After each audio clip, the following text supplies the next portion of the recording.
안수 집사님, 여기 앞에 불 좀 켜주실래요?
제가 기도하고 2024년 12월 22일 공동체 주일 예배로 하나님 앞에 나아갑니다.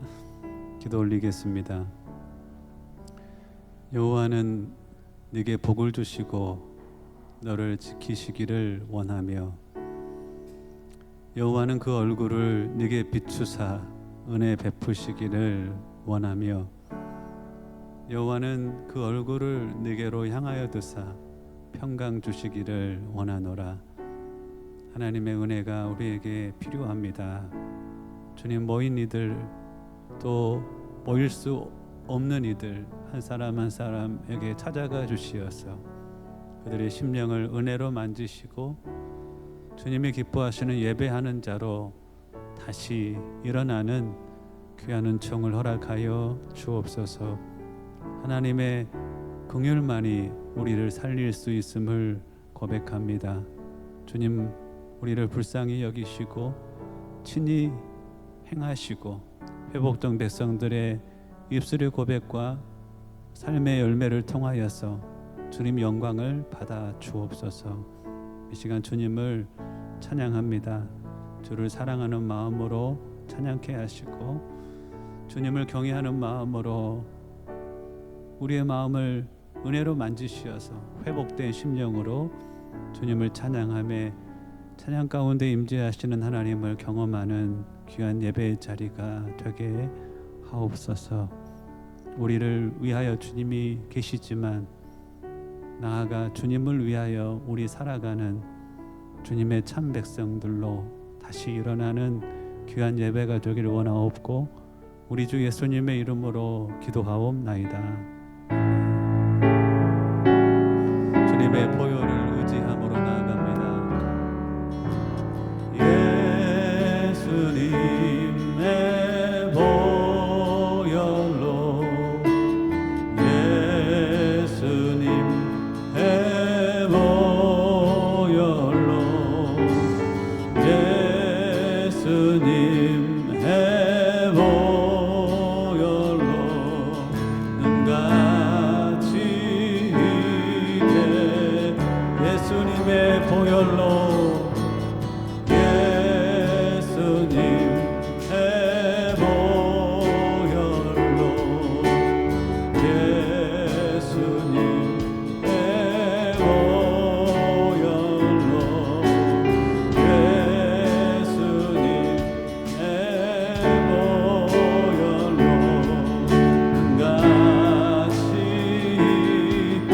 한번 고백합니다.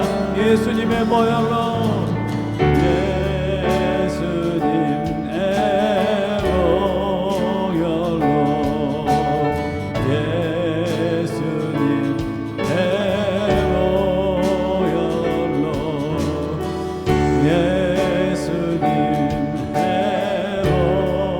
보혈로 눈같이 주님 사랑해요. 주님 사랑해요. 온 마음과 정성 다해 온 마음과 정성 다해 하나님의 신실한 친구 되기 원합니다. 나 무엇과도 주님을 바꾸지 않으리. 나 무엇과도 주님을 바꾸지 않으리. 다른 어떤 은혜도 다른 어떤 은혜 구하지 않으리. 오직 주님만이 내 삶의 도움이시니 주의 얼굴 보기 원합니다. 나 무엇과도 주님을 바꾸지 않으리. 다른 어떤 은혜 구하지 않으리. 오직 주님만이 내 삶의 주이시니 주의 얼굴 보기 원함. 고백합니다. 주님 사랑해요. 주님 사랑해요.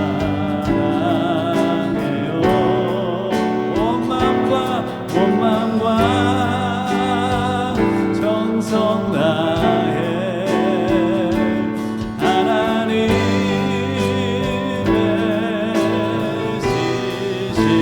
신실한 친구 되기 원함. 다시 한번 마음을 다하여 나 무엇과도 주님을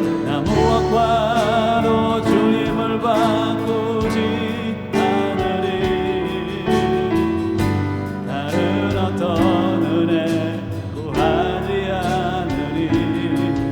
오직 주님만이 내 삶의 도움이시니 주의 얼굴 보기 원하. 주님 사랑합니다. 주님 사랑해요. 온 마음과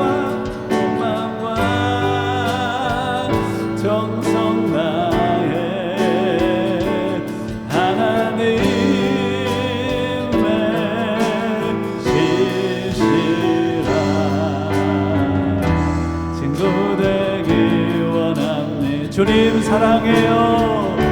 주님 사랑해요.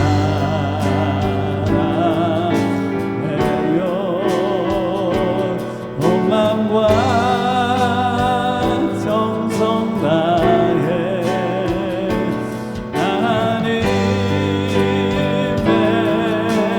신실한 친구 되기 원합니다. 하나님의 신실한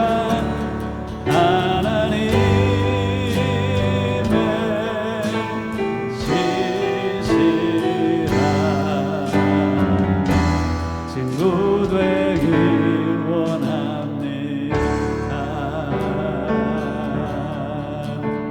예수보다 더 좋은 친구 없네. 예수보다 더 좋은 친구 없네. 예수 사랑 참 좋은 예수 사랑 참 좋은 예수 사랑 예수 사랑 참 좋은 예수 괴로울 때 다가와서 마음에 평화 주는 신실하신 나의 참 친구. 외로울 때도 찾아와서 친구가 되어주는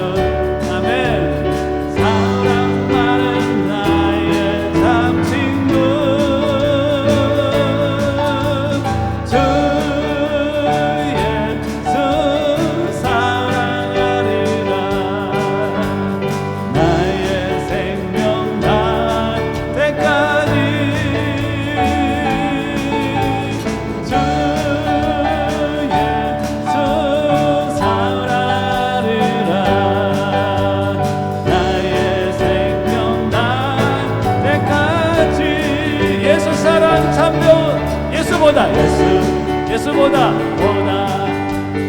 더 좋은 친구 없네. 예수보다 더 좋은 친구 없네. 예수 사랑 참 좋은 예수 사랑 참 좋은 예수 사랑. 세상에서 제일 가는 금으로 유혹해도 아멘. 예수님만 사랑하겠네. 세상에서 제일 높은 명예를 준다 해도 예수님만 따라가겠네.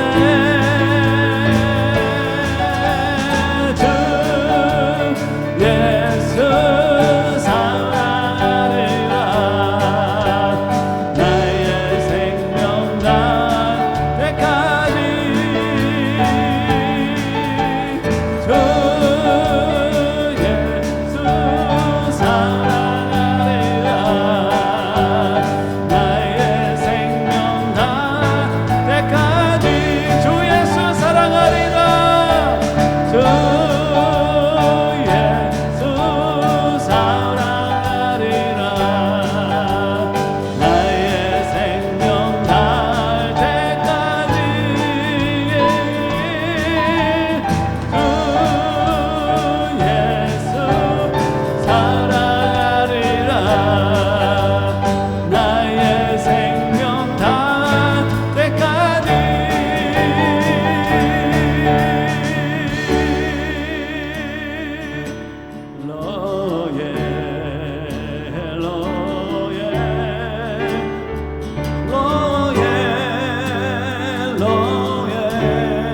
이스라엘 왕이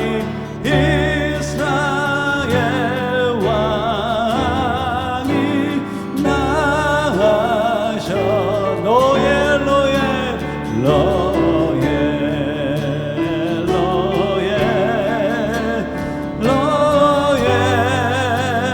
이스라엘 왕이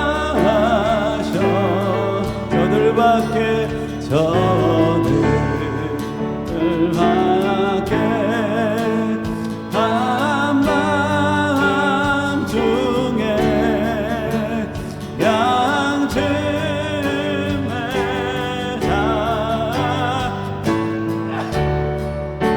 자를 천사들이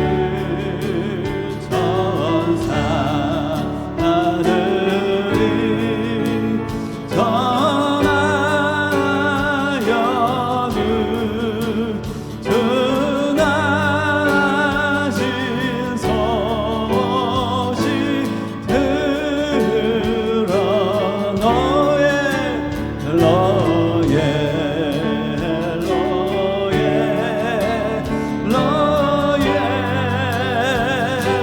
이스라엘 왕이 나셨네. 이스라엘 왕이 나셨. 저 동방에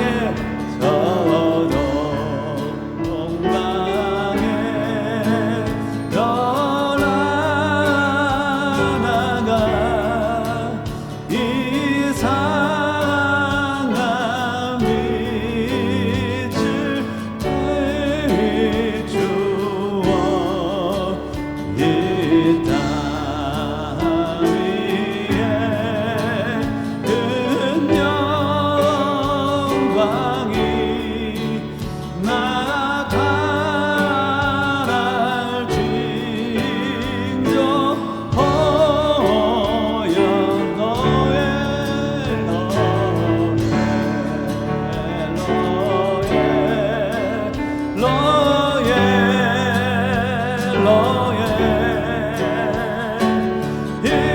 이스라엘 왕이 나와. 4절입니다. 동방박사 세 사람이 동방박사 세 사람이 새하기 보고 절하고 그 몸에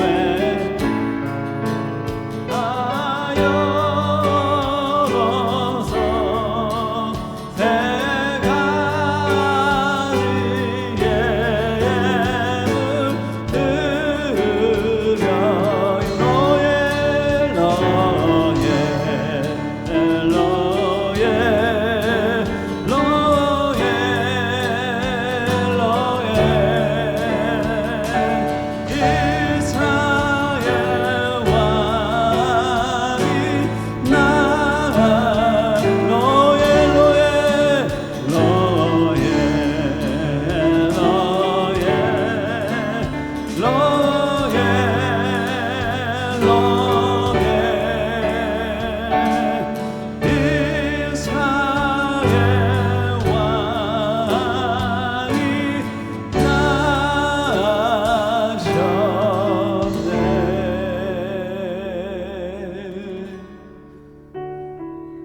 왕이 나심을 기념하는 복된 대강절의 기간을 보내게 해주셔서 감사합니다.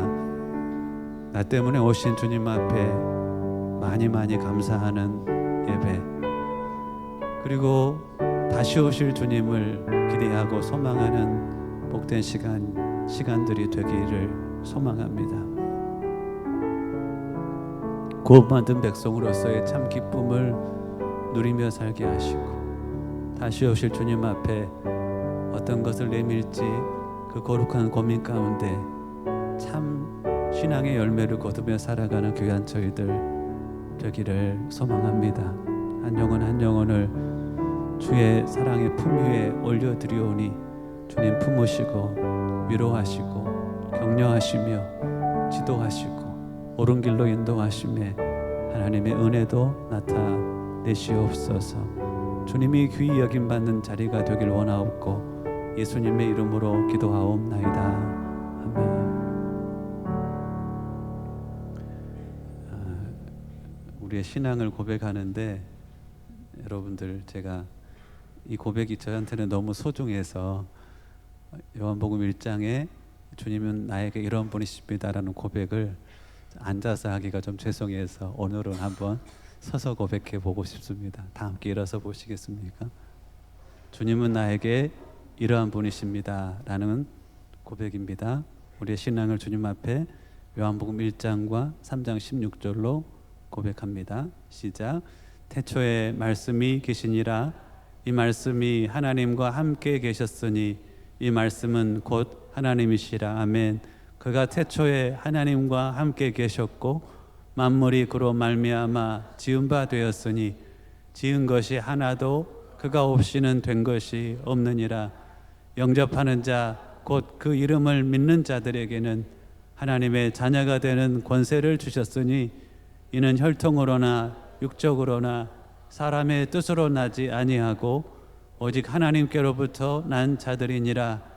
말씀이 육신이 되어 우리 가운데 거하심에 우리가 그 영광을 보니 아버지의 독생자의 영광이요 은혜와 진리가 충만하더라. 하나님이 세상을 이처럼 사랑하사 독생자를 주셨으니 이는 그를 믿는 자마다 멸망하지 않고 영생을 얻게 하려 하심이라. 이 찬양하시고 앉겠습니다. 함께 이 찬양 드리겠습니다.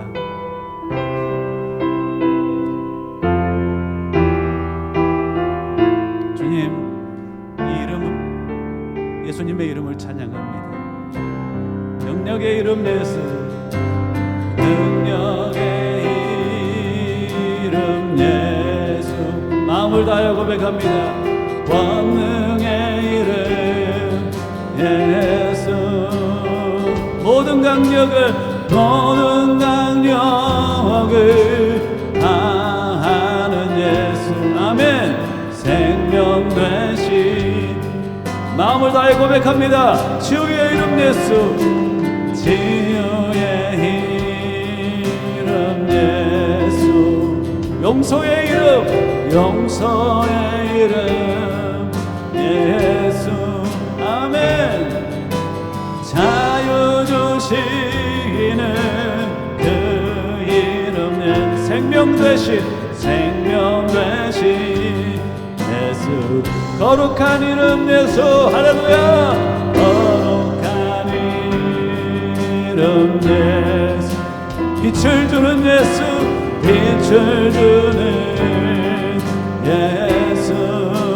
모든 이름 위에, 모든 이름 위에 뛰어난 예수, 생명 되신 예수. 능력의 이름 예수, 능력의 이름 예수, 권능의 이름 예수, 권능의 이름 예수. 모든 강력을 파는, 모든 강력을 파는 예수, 생명의 믿음으로 선포합니다. 치유의 이름 예수,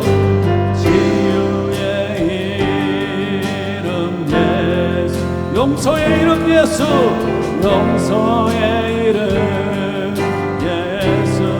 자유 주시는, 자유 주시는 그 이름 예수, 생명 되신, 생명 되신. 네, 마지막으로 고백합니다. 거룩한 이름 예수, 거룩한 이름 예수, 빛을 주는 예수, 빛을 주는 예수. 모든 이름 위에, 모든 이름 위에 뛰어난 예수, 생명 되신 예수. 자리에 앉으십시오. 일어서서 부르니 마음이 더 실리는 것 같아. 좋습니다. 이 시간 말씀 봉독합니다. 주신 말씀 마태복음 1장입니다. 교회 주신 말씀 마태복음 1장 18절로 25절 말씀.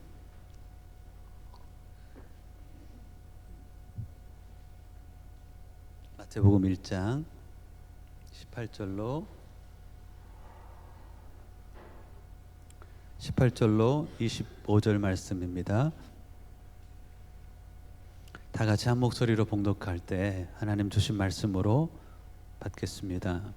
하나님, 교회에 주신 말씀 봉독해 올립니다. 시작. 예수 그리스도의 나심은 이러하니라. 그의 어머니 마리아가 요셉과 약혼하고 동거하기 전에 성령으로 잉태된 것이 나타났더니 그의 남편 요셉은 의로운 사람이라 그를 드러내지 아니하고 가만히 끊고자 하여 이 일을 생각할 때에 주의 사자가 현몽하여 이르되 다윗의 자손 요셉아 네 아내 마리아 데려오기를 무서워하지 말라. 그에게 잉태된 자는 성령으로 된 것이라. 아들을 낳으리니 이름을 예수라 하라.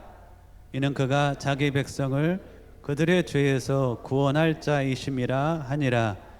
이 모든 일이 된 것은 주께서 선지자로 하신 말씀을 이루려 하심이니 이르시되 보라 처녀가 잉태하여 아들을 낳을 것이며 그의 이름은 임마누엘이라 하리라 하셨으니 이를 번역한즉 하나님이 우리와 함께 계시다 함이라.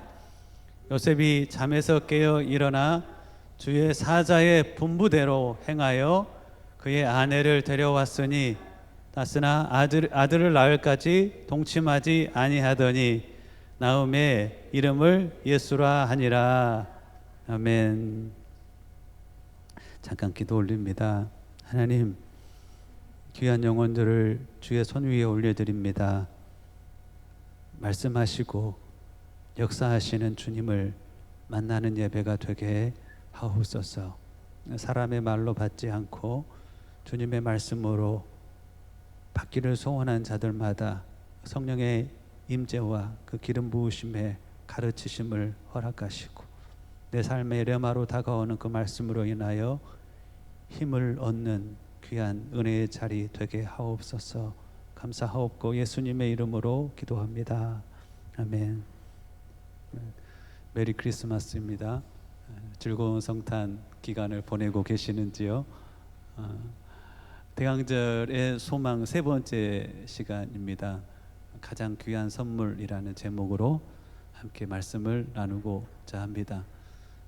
오늘이 대강절 마지막 주일입니다.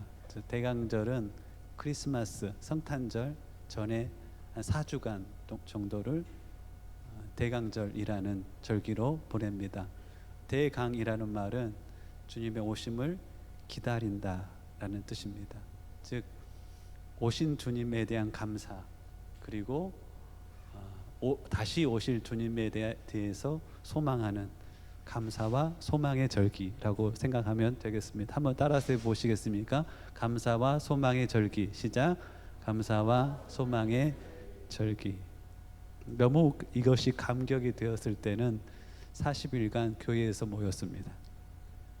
40일간 매일처럼 교회에 모여서 오심에 감사하고 오실 것을 기다리며 신앙을 다시 한번 하나님 앞에 세워갔던 교회의 역사가 있었던 겁니다. 그 동력이 오늘날의 교회에도 있었으면 하는 바람은 늘 가지고 있습니다. 자, 오늘 본문 내용을 여러분 기억하시나요? 마리아하고 마리아의 남편 이름이 뭐예요? 요셉하고 결혼을 않고 약혼을 했습니다. 결혼하자라고 이제 약속을 했습니다. 정혼을 하고 아직 그 침실을 같이 쓰지 않은 약혼 상태인데 마리아에게 그 임신한 사인이 나오는 거예요. 여성들이 임신하면은 몸에서 이제 몸의 변화가 있잖아요. 그 일이 벌어진 거예요. 남편이 될 요셉의 마음은 어땠을까요? 내가 결혼해야 될 이제 여자분이 결혼도 하지 않았는데 임신을 했어. 성적인 관계도 갖지 않았는데 임신을 했어. 그러면 이 당시 율법으로는 부정하니 돌로 쳐야 되는 상황인 거죠.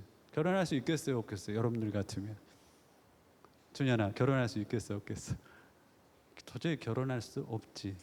그런데 이것을 드러내고 정죄하면 마리아가 죽을 수 있음에 이제 19절에 보니까 그의 남편 요셉은 의로운 사람이라 그를 드러내지 아니하고 가만히 끊고자 하여, 이 문제를 최소화시키려고 애를 썼던 요셉의 모습이 나왔습니다. 그리고 그 요셉을 이렇게 성경은 표현하죠.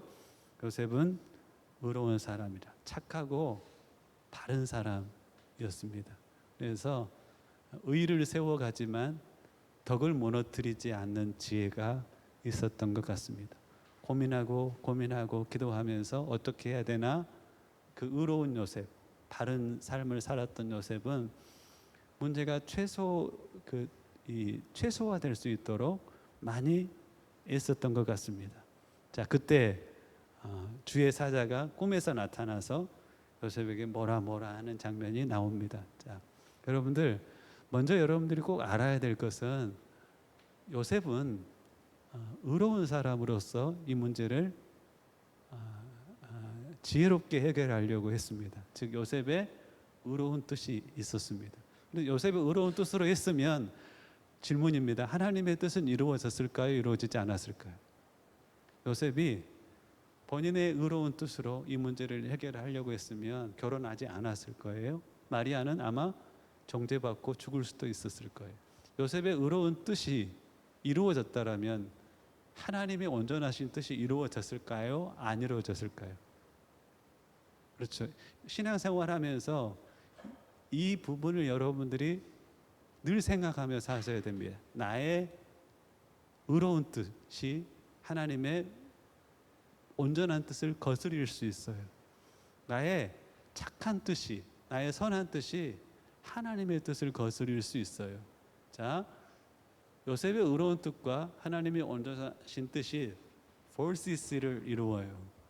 여러분들이 이것은 올바른 일이야 라고 생각하고 결정하는 그 일이 하나님의 뜻과 상반될 수 있다는 것을 꼭 기억하셔야 합니다.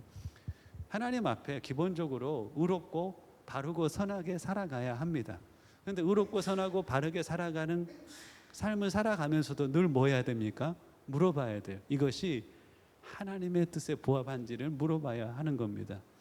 자, good will과 God's will은 대부분의 일치를 합니다. 하지만 어떤 경우에는 good will과 God's will이 대립할 수도 있음에 우리는 늘 깨어서 하나님, 선한 뜻을 가지고 살아가겠습니다. 하지만 하나님의 뜻에 대하여 한쪽 귀를 열고 살아가게 해 주십시오. 이 신앙의 영적인 균형 감각이 꼭 필요합니다. 예를 들면 아브라함이 출애굽 창세기 13장에 보면 아브라함의 조카가 있는데 이제 아브라함의 목자들과 롯의 목자들이 다툼이 벌어졌어요. 아브라함도 양을 키우고 조카 롯도 양을 키우는데 풀은 한정되어 있지. 그래서 다툼이 목자들끼리 일어났습니다. 아브라함은 어떤 사람이냐면 의롭고 선한 사람이에요. 그래서 어떤 결정을 하죠? 롯아, 이러다가는 너하고 나하고 관계가 어려워질 것 같으니까 네가 이쪽을 선택하면 내가 저쪽으로 갈게.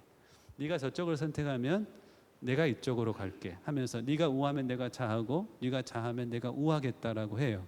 자, 그것은 아브라함의 선하고 의로운 뜻이었어요. 여러분들 세상을 살아가면서 그러한 사람이 많을까요? 적을까요? 많지 않아요. 그래서 자기의 소유도 양보하고 자기가 마땅히 아브라함이 조카를 어렸을 때부터 키우고 교육을 위해서 애쓰고 뒷바라지하고 했었을 거 아니에요. 충분하게 자기 권리가 있음에도 불구하고 그 권리를 포기한 아브라함 대단하다라고 할 수 있어요.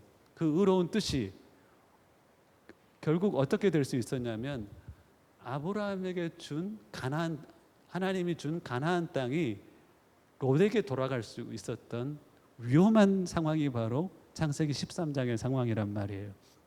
아브라함의 선하고 의로운 뜻이 하나님의 뜻과 대치될 수가 있었어요. 물어봐야 되죠. 하나님, 내 마음은 이런데 하나님의 뜻은 무엇입니까? 저도 교회를 이제 섬기는 교회를 선택할 때 이것을 잘 몰랐을 때가 있었어요. 내가 희생하면, 내가 권리를 포기하면 하나님이 기뻐할 거야 라고 생각하고 희생하는 방향, 권리를 포기하는 방향으로 선택하려고 애를 썼었어요.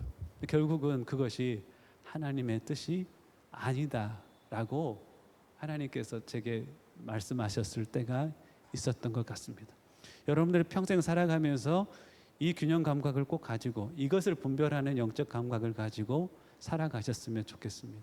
이것이 대부분의 사람들은 옳고 선한 것을 선택하지 않고요. 무엇이 남느냐, 무엇이 쉬우냐 이걸 선택해요. 무엇이 내 감정을 따라 내 마음대로 선택하는 길이냐 이 길을 선택하는데 그런 사람은 여러분들 아니잖아요. 뭐가 옳고 뭐가 선한 것인지에 대해서 고민하는 사람들이잖아요. 그 고민을 해가면서도 반드시 하나 물어볼 것, 그것은 바로 이 선한 길이 하나님의 길인가? 내가 생각한 이 good will이 하나님의 will, God's will인가? 이것이 선한 뜻을 넘어 하나님의 뜻인가에 대해서 날마다 물어봐야 하는 겁니다. 요즘에 이스라엘 주변의 상황이 만만치가 않습니다. 여러분들 인정을 생각하면 이스라엘이 저래도 되나라는 생각을 저는 가끔씩 합니다. 하마스가 먼저 공격한 것은 사실인데 저렇게까지 보복을 해도 되나 생각을 한번 해봅니다. 아니 레바논 땅에 헤즈볼라를 무너뜨려야 한다는 것은 어느 정도 동의하는데 그 땅을 저렇게 쑥대밭으로 만들어도 되나? 시리아 땅에 주인이 없는 상황인데 저렇게 미사일을 날려대도 되나? 이런 생각을 합리적으로 상식적으로는 생각할 수가 있습니다. 한번 저는 개인적으로는 물어봐요. 하나님 그것에 대해서 하나님은 어떻게 생각하세요? 라고 물어봅니다. 즉 우리가 상식적인 수준에서 이것이 옳다 하는 걸 넘어 초상식적인 하나님의 뜻이 있을 수도 있다는 겁니다. 그럴 때마다 시편 122편 6절과 민수기 24장 9절을 한번 되뇌어 봅니다. 시편 122편 6절에는 예루살렘을 위하여 평안을 구하라. 예루살렘을 사랑하는 자는 형통하리로다. 민수기 24장에는 모압 땅에 이스라엘 백성들이 이제 가나안 땅에 들어가기 전에 있는데 발람이라는 선지자가 이스라엘을 막 저주하라고 저주해야 되는데 저주를 안고 입에서 뭐가 나옵니다. 예언적인 계시가 나오는데 발람이 이스라엘을 향해서 이렇게 말합니다. 너를 축복하는 자마다 복을 받을 것이요 너를 저주하는 자마다 저주를 받을지로다.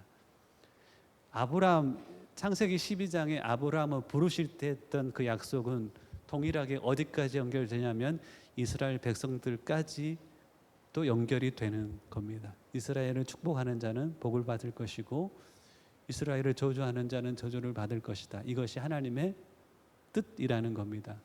받아들여지나요? 준현아, 받아들여져? 잘? 늘 그래야 돼. 우리가 생각하는 옳고 바른 뜻이 있지만 그것이 대부분의 하나님의 뜻과 부합하지만 어떨 때는 우리가 옳고 우리가 선하다고 하는 뜻이 하나님의 뜻과 배치될 수 있음에 성숙한 신앙의 삶은 늘 뭘 물어봐야 된다고요? 하나님 나는 이것이 옳고 선한 뜻이라고 생각하는데 하나님도 그러하시나요? 라고 물어보는 신앙의 삶을 살아가야 합니다. 나아가서 혹 여러분들이 옳은 것도 선한 것도 관심이 없다면 그것은 돌이켜야 됩니다. 무엇이 내게 남는 것인지 누가 내 편인지 이런 것만 생각한다면 돌이켜야 하는 겁니다. 누가 옳으냐보다 중요한 것은 무엇이 옳으냐가 중요합니다. 그래서 지금의 한국 사회의 정치적인 상황을 보더라도 누가 옳으냐, 내 편이 이기는 쪽을 생각하는 게 아니라 무엇이 옳으냐를 먼저 생각하고 우리 편이 잘못되었으면 우리 편에 향하여서도 비판할 수 있어야 되는 것이. 무엇이 옳으냐가 중요할 뿐 아니라 그것보다 더 중요한 게 뭐라고요? 하나님의 뜻은 무엇이냐가 중요함에 늘 이 신앙의 균형을 가지고 살아갈 수 있기를 주님의 이름으로 축복합니다. 은세야 어렵지? 좀 어렵지? 하지만 생각해봐. 요셉을 생각하면서 요셉이 바른 사람이었지만 그 올바른 사람이 정한 뜻이 하나님의 뜻을 거스릴 수 있었음을 기억하고 늘 나 또한 옳은 길을 걸어가되 하나님의 길이 무엇인지 묻고 그 하나님의 길을 선택하며 살아갈 수 있어야 된다. 이런 것을 다짐해 볼 수 있었으면 좋겠습니다. 자, 그리고 예수님이 이제 탄생하신다는 소식을 천사로부터 듣습니다. 20절을 보시겠습니까? 이 일을 생각할 때 주의 사자는 천사죠. 현몽하여 이르되 꿈속에 나타내서 말씀을 요셉에게 말하네요. 뭐라고 말하는지 보세요. 데려오기를 무서워하지 말라. 그에게 잉태된 자는 성령으로 된 것이라. 결혼하지 않은 여자에게서 임신한 사람의 사인이 나타나는데 천사가 꿈속에서 나타나서 뭐라고 하냐면 잉태된 그는 성령으로 된 것이다 라고 이야기하면서 자 21절 이름을 이야기해 줍니다. 아들을 낳을 것인데, 자 아들인지 딸인지도 말해주네요. 그 이름을 무엇이라 하라? 예수라 하라. 원래 발음으로는 예수와라는 표현입니다. 예수하라 하라. 이는 그가 자기 백성을 그들의 죄에서 구원할 자이심이라 하면서 이 모든 일이 된 것은 주께서 선지자로 하신 말씀을 이루려 하심이니 하면서 이것은 구약의 이사야 7장 14절에 예언한 그대로가 성취된 거야 하면서 보라 처녀가 잉태하여 아들을 낳을 것이요 그의 이름은 임마누엘이라 하리라 하셨으니 이를 번역한즉 하나님이 우리와 함께 계시다 함이라. 자, 여러분들 한번 보십시오. 이 내용 전체가 여러분 생각할 때 어때요? 천사가 존재하고 꿈속에서 이야기하고 여자가 결혼하지 않은 여자가 임신을 하고 그리고 그 이름도 이야기해주고 그가 사람들에게 어떻게 불리워질 것이다라는 것까지 이야기해주고 이것은 구약의 예언의 성취다. 준현아 자세히 들어봐. 구약에 하나님께서 예언해 놓으신 그 예언의 역사적 성취다라고 이야기하는 이 내용이 여러분들에게 어떻게 들리냐는 거예요. 나는 많은 사람들이 예수님의 동정녀 탄생 때문에 예수님을 믿지 못하는 사람들을 많이 봤어요.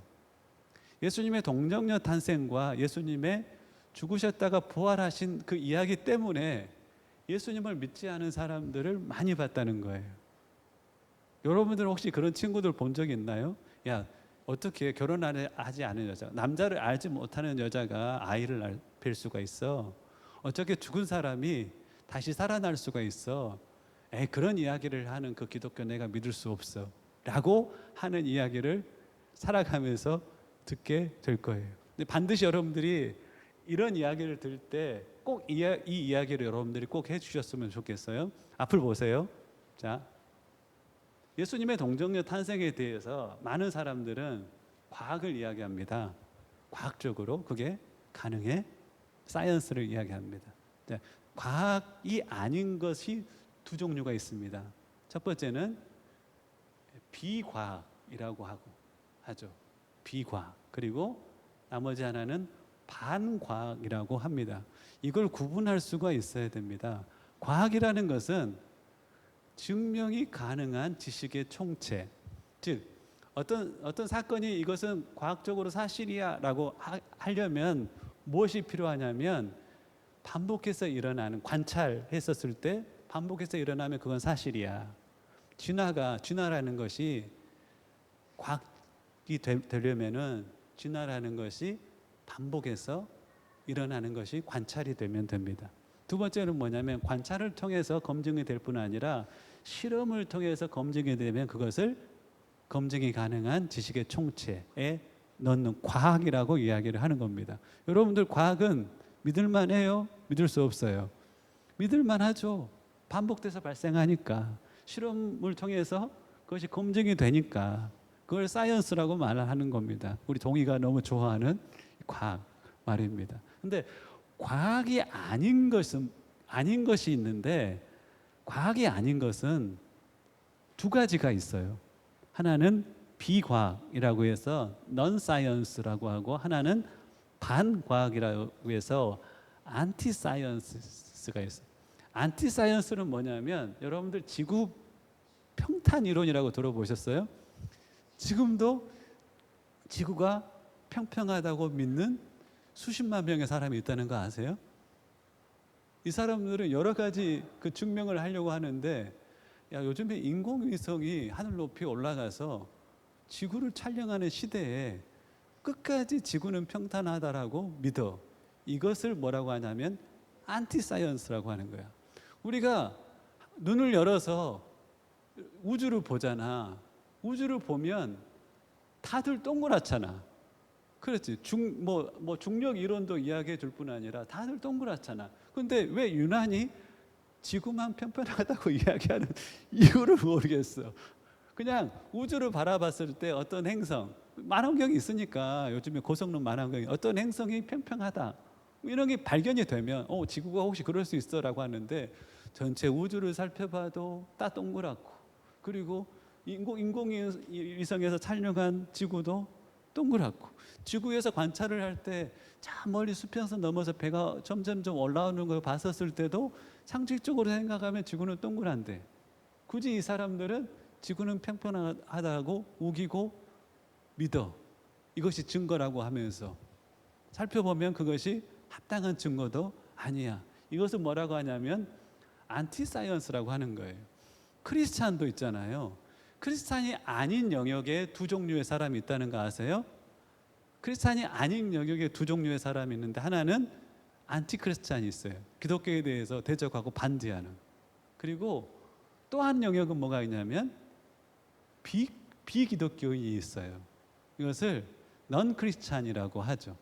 과학도 마찬가지예요. 안티 사이언스가 있고 넌 사이언스가 있어요. 이런 비기독교인에 대해서는 어떻게 생각하세요?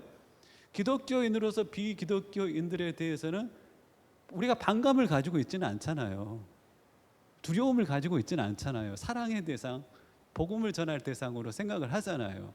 마찬가지, 과학의 영역에 있어서도 안티 사이언스는 왜 저러지? 너무한다라고 싶고, 어떨 때는 야, 해도 너무한다라고 생각을 하는 거예요.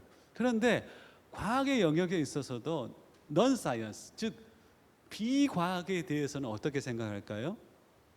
비과학에 대해서는 얼마든지 있을 수 있어. 나타나는 많은 현상 가운데 과학의 한계상 검증할 수 없는 어떠한 현상들은 아직도 많이 존재해 라고 생각을 해요. 무슨 말인지 알겠어요? 검증할 수 있는 지식의 총체 안에 들어오는 것을 과학이라고 하지만, 현대과학으로서는 도저히 검증할 수 없는 나타나는 사실과 현상들이 있어요. 그 현상들은 뭐라고 한다고요? 비과학이라고 해요. 넌 사이언스라고 해요. 그럼 비과학은 부정적인 단어가 아닌데, 많은 사람들은 이 비과학 하면은 부정적인 언어로 생각해요. 절대 부정적인 언어가 아니에요. 넌 크리스찬이, 비기독교인이 부정적인 언어가 아닌 것처럼 비과학은 부정적인 언어가 아니에요. 예를 들면 종교라는 것은, 신앙이라는 것은 과학적으로는 검증이 불가능한 영역이에요. 그래서 과학자들도 그 신앙의 영역은 전부 다 인정해. 하지만 그것은 뭐야? 비과학의 영역 안에 들어가 있는 거야. 과학적으로 맞지 않다라는 게 아니라 과학적으로 검증 불가능하다. 이것이 바로 비과학이라는 거예요. 그러니까 누군가가 야 결혼하지 않은 여자가 아이를 낳았어? 예수님이 무리를 걸으셨어? 이게 과학적으로 말이 돼? 근데 예수님이 물에 빠졌다라고 하면 더 이상하지 않아요? 창조주가 물에 빠져서 허우적거린다. 그러면 더 이상한 거죠. 이것은 과학으로는 증명할 수 없는 비과학의 영역이라는 거예요. 자, 제가 좋아하는 한 분인데요. 최재천 교수님이라고 서울대 교수님이셨습니다. 요즘 유튜브 활동을 열심히 하는데, 이분이 자기 스스로가 그렇게 말해요. 나는 쥐나 생물학자다라고 이야기해요. 모든 그 생물은 쥐나가 되었다라고 너무나 굳게 믿는 분이세요. 그러니 이분은 떳떳하게 양심에 맞게끔 이야기. 모든 생물은 쥐나가 되었으니, 밑에 보세요. 삶은 사실상은 의미가 없다. 삶의 목적, 삶의 의미는 인류가 진화되었다라고 믿는 사람에게는 내가 살아가야 될 의미와 목적은 실질적으로는 존재하지 않는다라는 결론을 갖게 돼요. 왜냐하면 내가 우연히 존재하잖아요.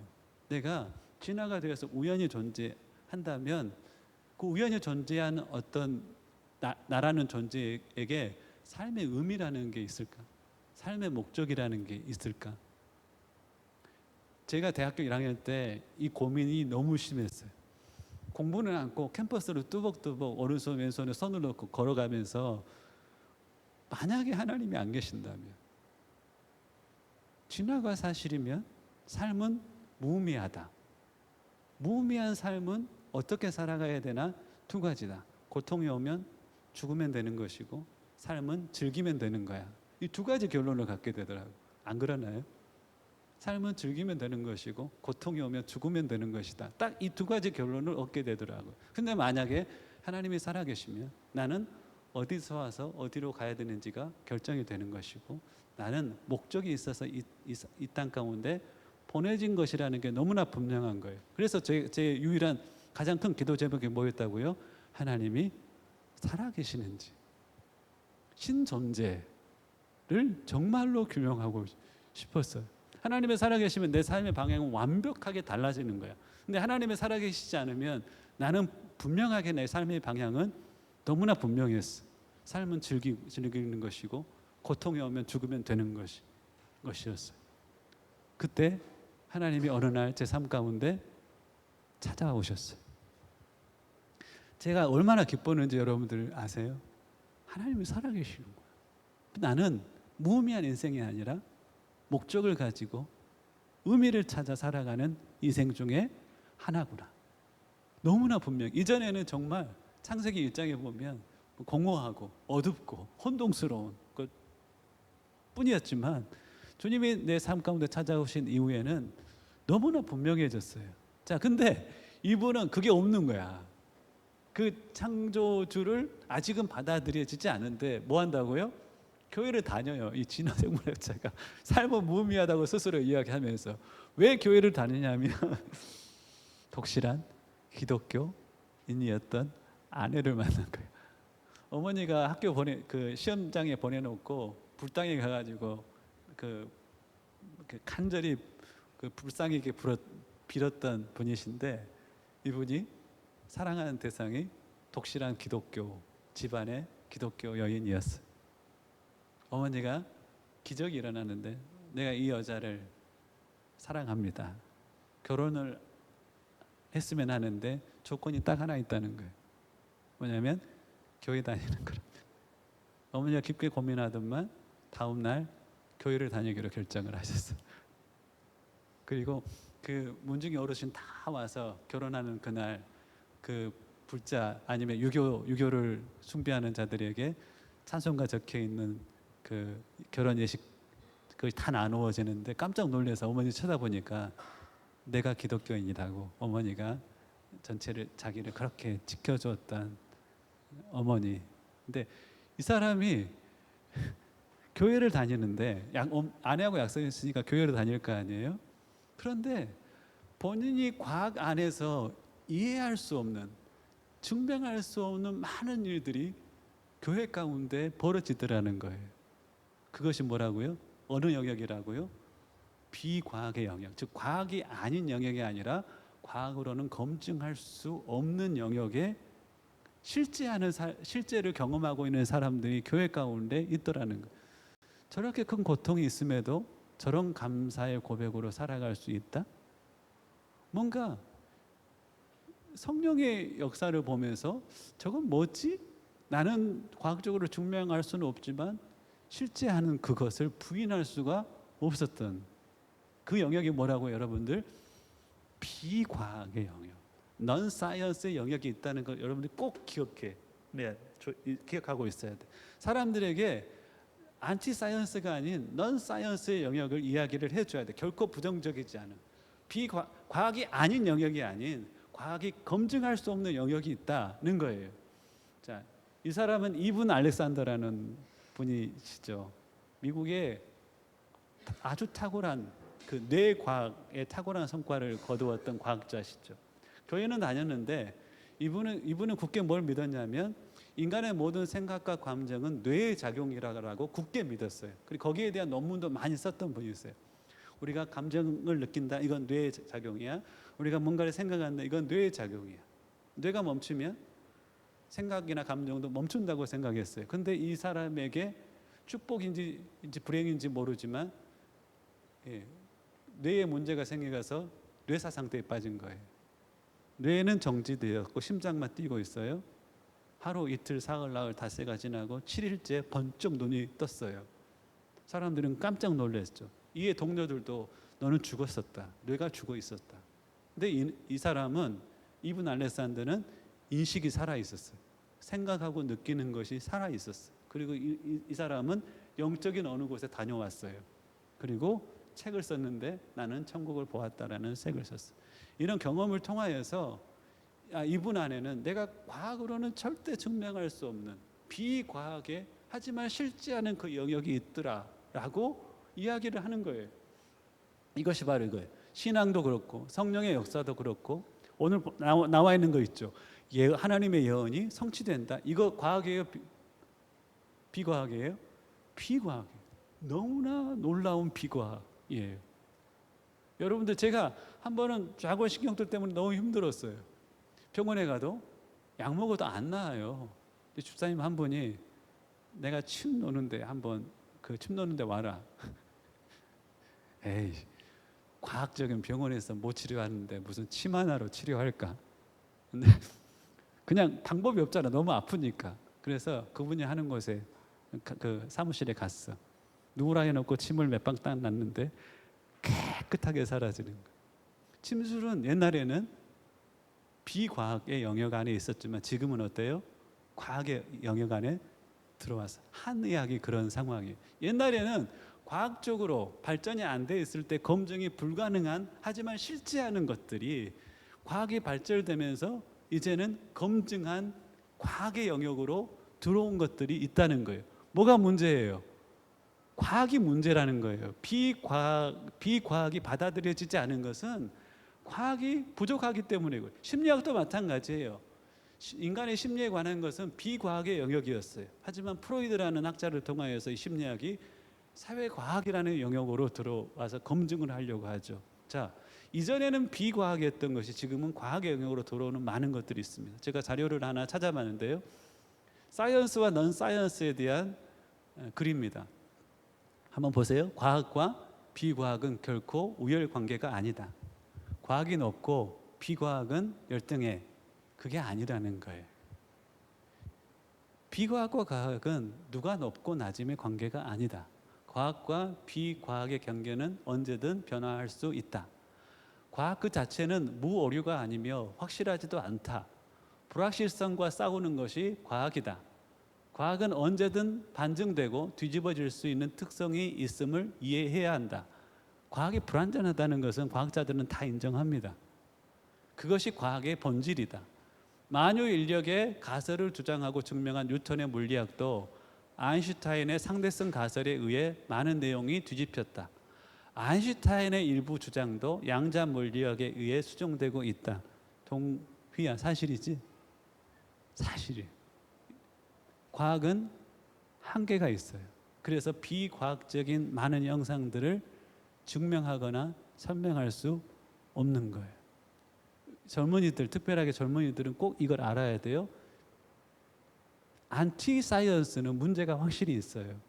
하지만 성경에 나와 있는 기적, 성령의 은사, 예언의 성취, 예수님의 동정녀 탄생, 주님의 죽었다가 부활하신 부활의 사건, 이 사건들은 비과학이 아니라 반과학이 아니라 비과학의 영역 안에 있는 거예요. 다분히 성령의 많은 역사는 과학적으로는 증명이 불가능. 어떻게 방언을 하는데 통변을 하는 것을 과학적으로 그걸 설명할 수 있어요. 참 미안한 것은 성령을 믿지 않은 많은 사람들이 귀신을 믿어요. 왜냐하면 귀신이 나타내는 현상들을 그들이 경험하기 때문에.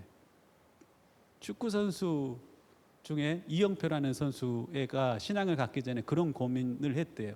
하나님은 살아계신지 잘 모르겠는데 귀신은 있는 것 같아. 뭔가 비과학적인 영역에 대해서 인정하는 마음이 이영표 선수에게는 있었던 것이고, 그 열린 마음에 하나님이 찾아오신 사건들이 있었습니다. 자, 꼭 기억하세요. 첫 번째, 나의 의로운 뜻이 하나님의 온전한 뜻이 아닐 수도 있다. 그러니 기도해야 된다. 두 번째, 과학이 아닌 영역은 바로 어떤 비과학의 다른 이름은 과학을 초월한 영역이라는 것을 기억해야 돼. 여러분들 성경을 읽어보며 비과학적 사건이라고 받아들일 때마다 마음속에는 이것은 과학으로는 검증 불가능한 과학을 초월한 사건이야 라고 받아들이면 정확해. 그리고 친구들에게 반과학과 비과학의 차이를 꼭 설명을 해 주셨으면 좋겠어요. 자, 오늘의 주제는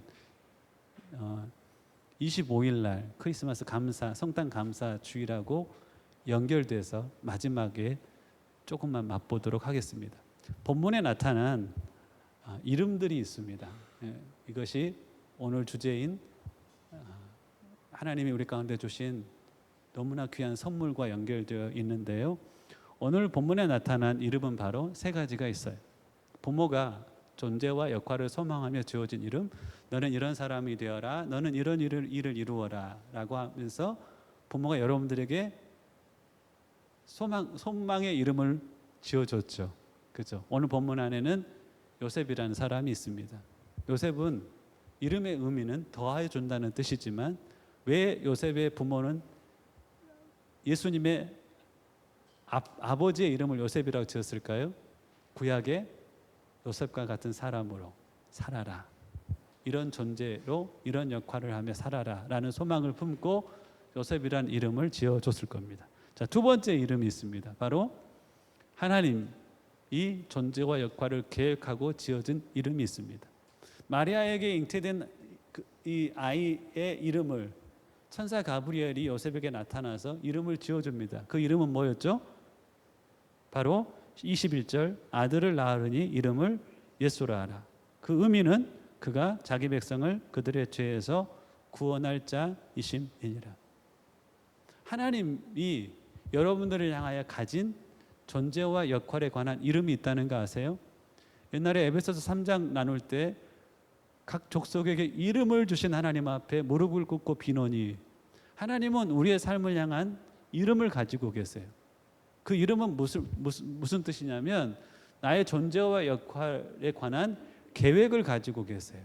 이거 믿으세요, 여러분들? 이건 모든 성도들이 찾아야 될, 발견해야 될 자기의 이름입니다. 하나님이 나를 목적이 있어 이 땅에 두셨어요. 왜 두셨을까요? 내가 어떤 존재로 살기를 원하실까요? 이 땅에서 내가 어떤 일을 이루기를 원하실까요? 이걸 아는 것은 바로 하나님이 나를 향하여 가지고 있는 이름을 아는 거예요. 마리아 뱃속에 잉태된 그 아이는 어떤 목적을 가지고 이 땅에 이렇게 태어났나요? 자기 백성을 저희 죄에서 구원할 자로 이 땅에 오셨어요. 그리고 하나님이 가지고 있는 이름은 요셉에게 계시되었고, 요셉을 통하여서 그 아이의 이름이 예수라고 일컬어졌어요. 즉 예수님의 경우는 이것과 이것이 같아요. 하나님이 계획하고 지어진 이름과 부모가 소망하며 지어진 이름은 같은 거예요. 자, 세 번째 이름이 있어요. 오늘 본문에 보면 이것을 저는 이렇게 좀 설명해 주는 분들을 아직은 못 만났어요. 21절에 보면 보라, 처녀가 잉태하여 아들을 낳을 것이요 그의 이름은 임마누엘이라 하리라 하셨으니 라고 기록이 되어 있어요. 여러분들, 예수님을 향하여서 그 이름을 임마누엘이라고 불렀던 사복음서의 내용이 있어요, 없어요? 임마누엘이라 하리라 라고 예언이 되어 있잖아요. 그러면 이 예수님을 향하여 오 임마누엘 어서 와 한 적이 있어요, 없어요? 없어요. 근데 이 말은 무슨 말이에요? 그러니까 여러분 이름 할 때 있잖아요. 고유 명사로서의 누구 이게 성경에서 말하는 이름을 의미하지 않아요. 영접하는 자, 그 이름을 믿는 자들에게는 하나님의 자녀가 되는 권세를 주셨으니 라고 했을 때 그 이름은 뭐예요? 예수님이 어떠한 분이시고 예수님이 우리를 위하여 어떠한 일을 행하셨는가를 포함하는 것, 그 고백이 바로 그 이름이라는 거예요. 이름은 그런 거예요. 그의 존재와 역할에 대하여서 일컬어지는 그것이 바로 이름이에요. 누군가 나에 대해서 동주라고 부를 수 있지만 저 사람은 이런 사람이야 라고 말할 수도 있잖아요. 그게 뭐예요? 나의 이름인 거예요. 원래는. 여러분들은 다른 사람들에 대해서 어떻게 불리워지고 있어요? 여러분들은 다른 사람에 대해서 어떻게 불리워지고 있어요? 이광신이라고 불리워지기도 하지만 다른 사람들에게 어떻게 불리워져요? 저분은 이런 분, 저런 분, 남에게 주기를 좋아하는 분, 누군가나 공동체의 필요를 헤아려서 채우기를 기뻐하는 분, 이렇게 이야기할 수 있잖아요. 그잖아요. 김현철 집사님을 향하여서 김현철 라고 할 수 있어요. 하지만 저분이 어떻게 기억되고 어떻게 불리워지고 있어요? 그게 그 사람의 이름인 거예요. 그러면 예수님을 바라보면서 예수님을 믿었던 많은 사람들이 예수님을 향하여 어떻게 말했어요? 그분을 보며 그분을 믿는 많은 사람들은 하나님이 우리와 함께 하신다라고 그분은 일컬어졌어요. 무슨 말인지 알겠어요? 예수님이 사역하는 모습을 보면서 하나님이 여기 계시네, 하나님 우리와 함께 하시네 라고 사람들이 뭐 했어요? 임마누엘 했어요. 임마누엘. 그게 그분의 이름인 거예요. 자, 그러면 여러분들의 이름이 뭐냐는 거예요. 여러분들은 부모가 지어준 이름이 있잖아요. 그렇죠? 누구누구 다 이름이 있잖아요. 이 이름만 가지고 살아가서는 안 돼요. 하나님이 여러분들을 향하여 가지고 있는 여러분들의 정체성, 여러분들의 역할에 관한 하나님의 마음이 있단 말이에요. 그걸 우리가 발견해야 돼. 이것은 신앙인으로서의 옵션이 아니라 필수예요. 하나님 나를 왜 이 땅에 두셨어요? 제가 태초선 할아버지 영상 보여주면서 여러분들에게 나누었잖아요. 그분이 말하는 게 부르심은 각자다. 왜 그렇게 초라한 삶을 갈 수밖에 없었느냐? 그 성자의 영성을 가지고 있었던 사람이 그분은 나의 부르심은 이것이다 라고 하면서 맨발로 뚜벅뚜벅 걸어가면서 바보같이 놀림받으면서 그 길을 걸어갔던 거예요. 그것이 그분의 하나님께서 일컫는 이름이었기 때문에 그 삶을 살아갔던 것이에요. 다른 사람들이 나를 어떻게 내가 무슨 소유를 가지고 어떤 자리에 오르고 내 자식이 어떻게 되어야지만 다른 사람들에게 내가 인정받을까, 이 생각 가지고는 결코 하나님의 나를 향한 이름을 발견할 수가 없어요. 세상적인 가치와 세상적인 기준에 끊임없이 나를 살펴보면 고난 가운데서 감사할 수 없어요. 하나님이 그 고난을 통하여서 나를 어떤 존재로 빚어가시는지에 대해서 볼 수가 없는 거예요. 하나님이 나를 향하여 일컫는 그 이름으로 주님은 빚어가고 있는데 그 빚어가는 하나님의 놀라운 그 성질이 보이지 않는 거예요. 하나님이 여러분들을 향하여 가지고 있는 이름을 발견하셔야 되는 거예요. 저 벌써 마지막 이름, 예수님이 임마누엘이라고 사람들에게 일컬어졌던 것처럼 이것은 누가 임마누엘이라는 고유명사로 부르는 게 아니라 저분의 삶과 저분의 사역을 봤었을 때 하나님이 우리와 함께 하신다고 사람들은 다 고백해서 그분의 이름이 된 거란 말이에요. 그러면 여러분들을 향하여서 사람들이 어떻게 일컬어지는지에 대해서 살펴보셔야 하는 거예요. 여러분들 사람들에게 어떠한 존재로 일컬어지길 원하세요? 여러분들은 사람들에게 어떻게 기억되고 있느냐는 거예요.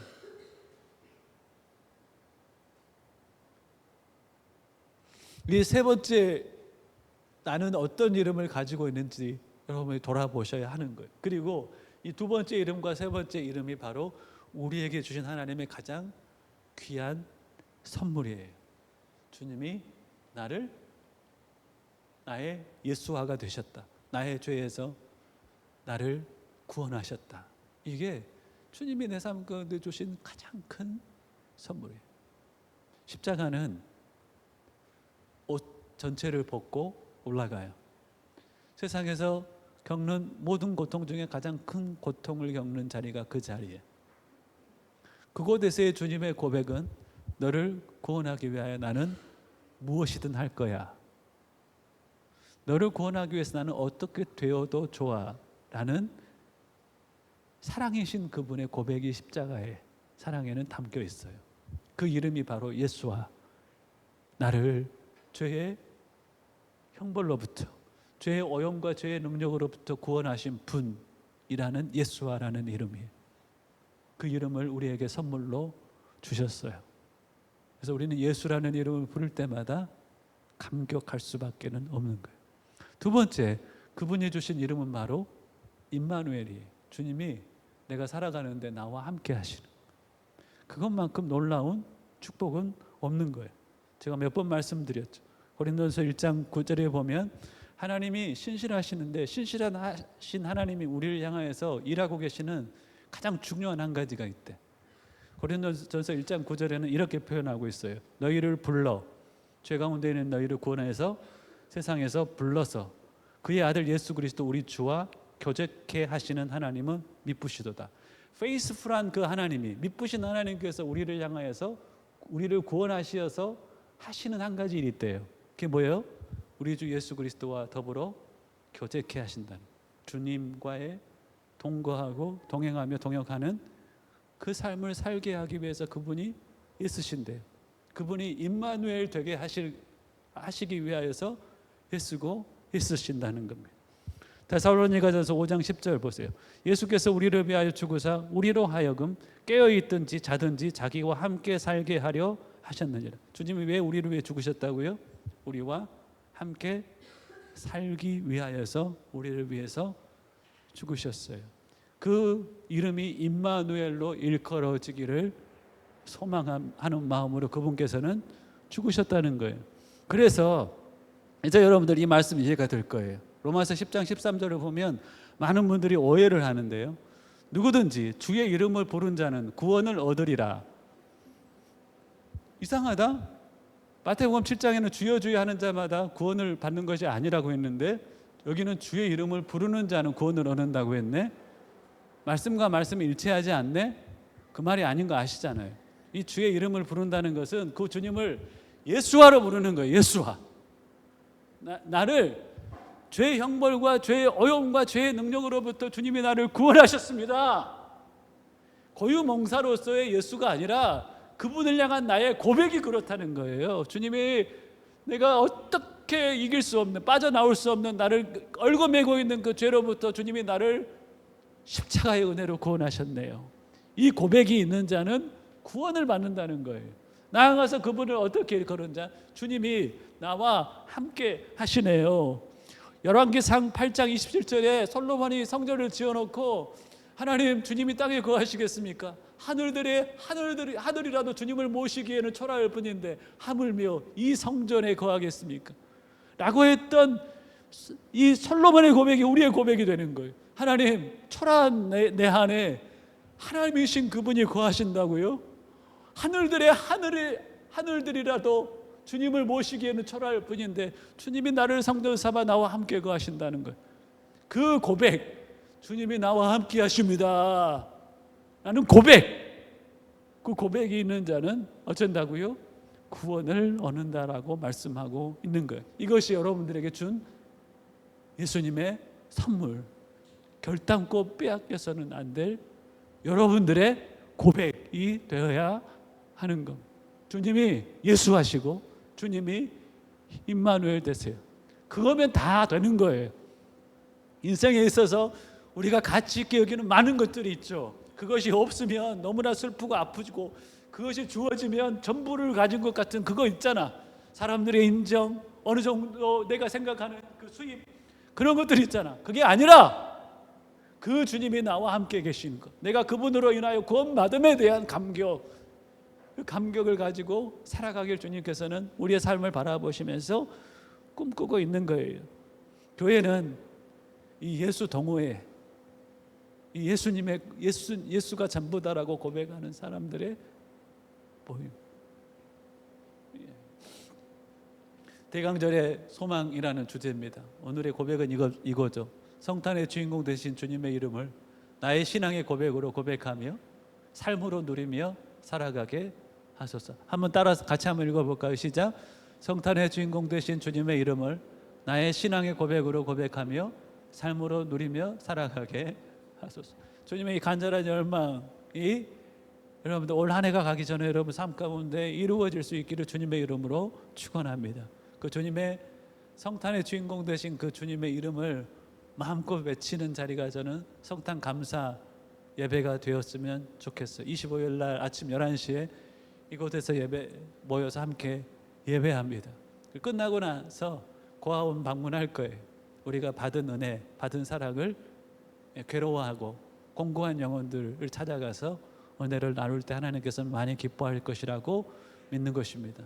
기도 제목입니다. 12월 한 달 나를 위해 이 땅에 오신 주님의 사랑을 깊이 묵상하며 주님과의 사랑의 관계가 시작되고 회복될 수 있도록 성탄의 주인공 되신 주님의 이름이 나의 신앙의 고백으로 고백되며 삶으로 누려질 수 있도록, 그리고 다음 세대를 위해서 또 어려운 상황에 처한 지체들을 위해서 시간 짧지만 음악을 좀 크게 틀어주시고 불도 꺼주시고요, 시간 함께 기도하며 기도할 때 우리의 각 심령의 중심에서 그 주님을 예수하라고 고백하는, 나를 죄의 오염과 죄의 형벌과 죄의 능력으로부터 나를 구원하실 분이라고 고백하게 하시고, 임마누엘 되신 그 영으로 우리의 삶 가운데 함께 계신 그 주님을 누리는 누림의 자리 가운데 나아가는 은혜를 나의 삶 가운데 회복하여 주시옵소서. 이 시간 음악을 켜주시고 이 시간 함께 나눈 기도 제목을 가지고 함께 기도함으로 주님 앞에 나아가시겠습니다. 기도하겠습니다.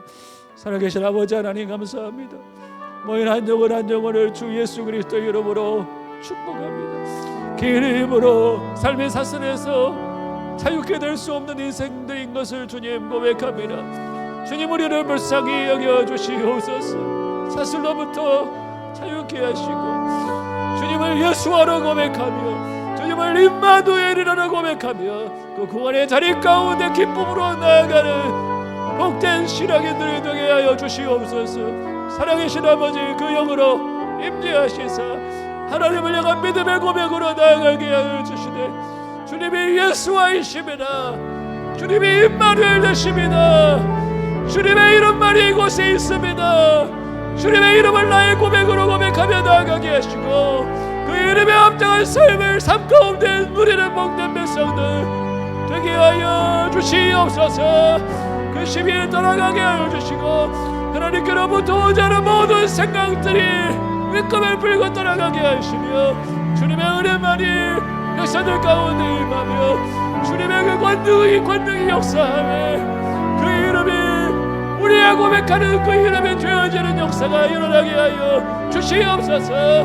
기도가 뚫리게 하시옵소서. 마음이 열어지게 하여 주시옵소서. 하나님만이 하실 수 있는 일들을 행하시옵소서. 성령의 권능으로 임하시옵소서. 하나님 비과학이라고 여겨졌던 그 초과학적인 사실들이 믿음으로 받아들여지는 은혜를 허락하여 주시옵소서.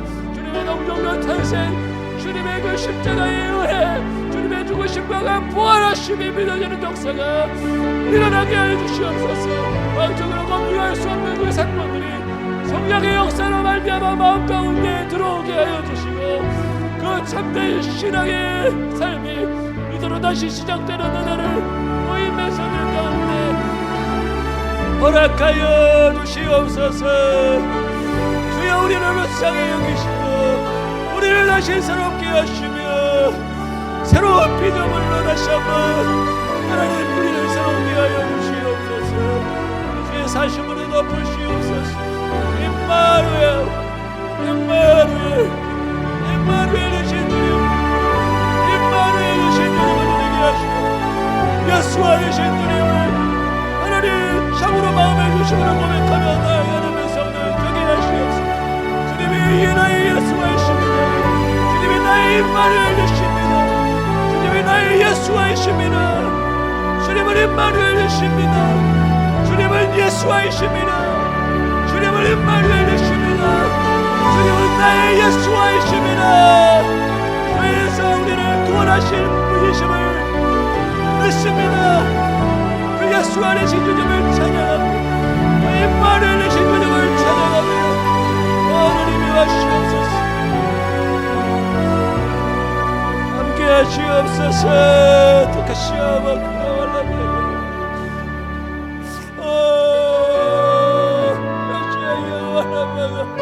예수와 되신 주님을 찬양합니다. 임마누엘 되신 주님을 찬양합니다. 예수와 되신 주님을 찬양하고 임마누엘 되신 주님을 찬양합니다. 예수와 되시옵소서. 임마누엘이 되시옵소서.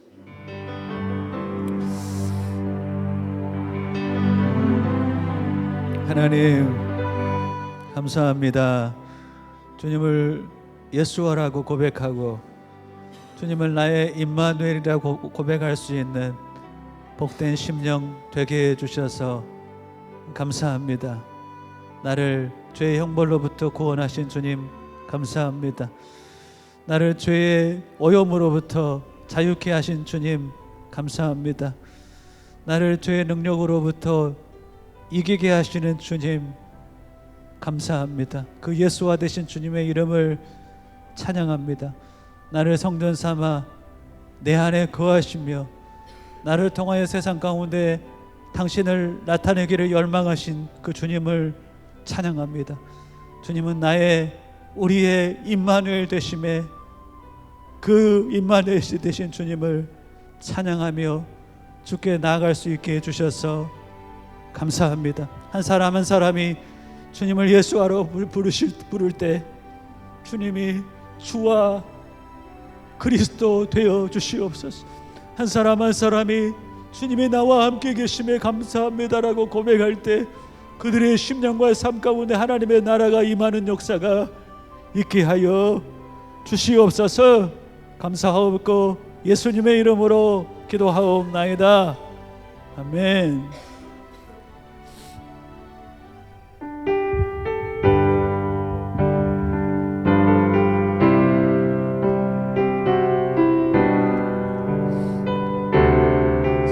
더 해주시고요. 오늘 말씀 나누었던 것처럼 주님이 나와 함께 하실 때 나의 예수와 되신 주님께서 임마누엘 되실 때 고백할 수 있는 고백의 내용입니다. 그 하나님의 나라를 누리며 살게 하여 주옵소서. 고백하는 마음으로 찬양하며 헌금과 함께 나아가시겠습니다. 내 영혼이 온종일 중한 죄지 얻고 보니 슬픔 많은 이 세상도 천국으로 가고다. 할렐루야 할렐루야 찬양하세. 내 모든 죄 사함받고 예수와 동행하니 그 어린 날 하늘나라 주의 얼굴 뵙기 전에 멀리 외던 하늘나라 내 맘속에 이루어지니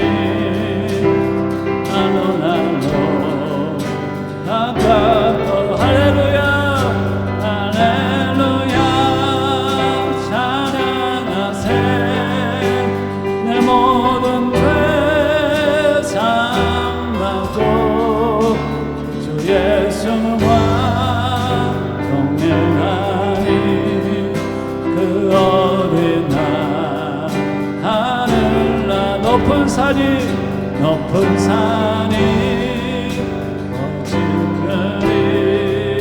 소망이나 공권이나 내 주 예수 오신 곳이 그 어디나 하늘나라. 할렐루야 할렐루야 찬양하세. 내 모든 죄 사함받고 주 예수와 동행하니 그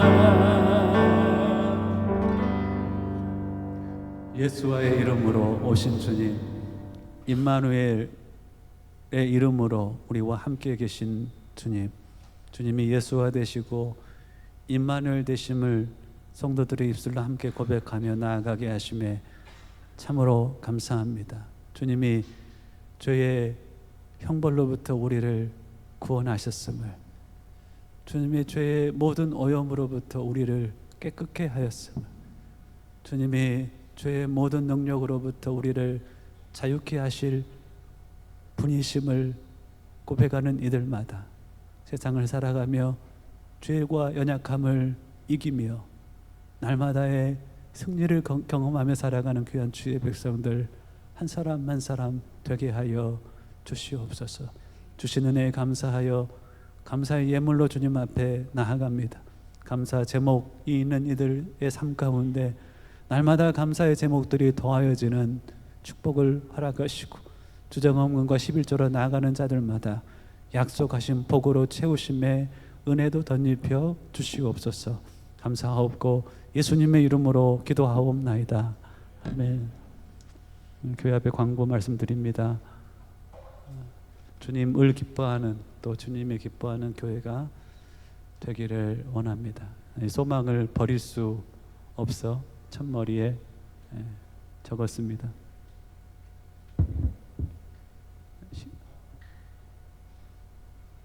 예, 성탄 감사 예배가 25일 날 수요일 날 오전 11시에 이곳에서 있습니다. 그리고 끝나고 고아원 찾아가서 아이들 위로하고 그러는 시간들을 함께 가지려고 합니다. 기억해 주셨으면 좋겠고요. 끝나고 우리 다음 세대 아이들, 어떤 아이는 외국에 잠깐 나가 있지만 잠깐 모여서 말씀을 마음에 새기는 시간을 갖도록 하겠습니다. 이번 수요 여성 코이노니아는 수요 예배가 있으니까 그걸로 대신해야 될 것 같습니다. 신방이나 상담 있으면 말씀해 주시고요. 한 주간도 성탄 주간입니다. 행복하셨으면 좋겠습니다. 예수님 때문에 행복한 한 주간 되시기를 주님의 이름으로 축복합니다. 아멘. 옆 사람에게 예수님 때문에 행복하세요 한마디 해주세요. 예수님 때문에 행복하세요. 예, 처음에 불렀던 곡입니다. 능력의 이름 예수, 그 곡으로 한번 같이 찬양했으면 좋겠습니다. 다 함께 일어나셔서 능력의 이름, 권능의 이름, 모든 강력을 파하는 주님의 이름을 찬양합니다.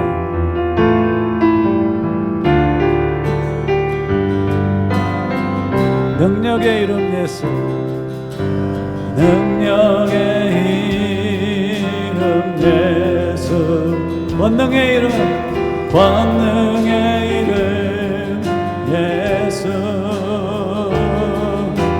모든 강력을 다하는 예수, 생명 되신 예수, 치유의 이름 예수, 치유의 이름 예수, 용서의 이름, 용서의 이름 예수, 자유 주시는, 자유 주시는 그 이름 예수. 아멘.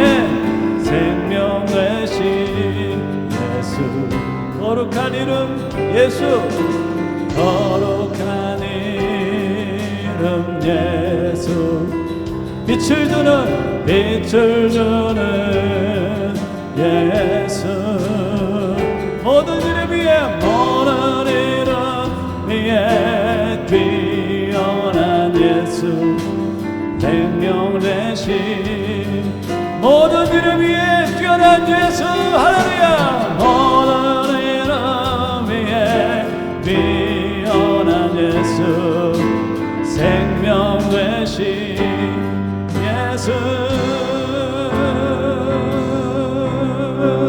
축도합니다.